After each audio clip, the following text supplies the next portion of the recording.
Под посебни превентивни мерки со задолжителна употреба на маска, како за ученици, така и за наставници, утро во основците во Грција се вратија во училишните клупи по пауза од речиси 2 месеци.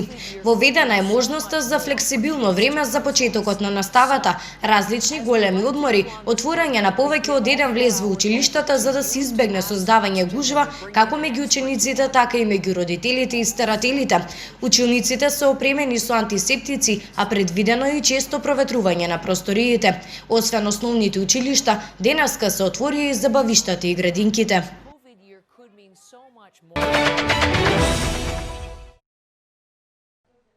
Продолжи да се тресе тлото на Хрватска. 28 минути по полноќ регистриран е нов земјотрес во централна Хрватска, со епицентар кај Сисак. Според првичните информации, земјотресот е со јачина од 4,2 степени по Рихтер, а епицентарот е на длабочина од 10 километри. Инаку жителите на Петриња досега почувствуваа повеќе од 750 земјотреси.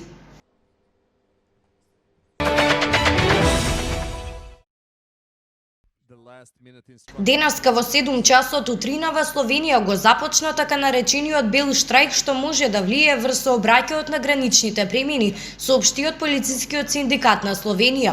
Синдикалците се незадоволни затоа што не бил реализиран договорот со поранешната влада, според кој на некои категории полициски службеници требало да им се зголемат платите. Медиумите оттаму јавуваат дека се очекува во штрајкот учество да земат околу 5000 полицајци.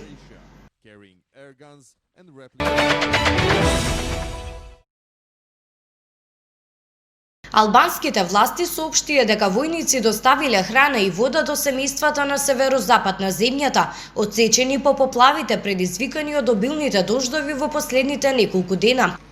Министерството за одбрана наведува дека 40 на семејства се евакуирани и околу 20 домови не се безбедни за живот поради оштетување од поплавите.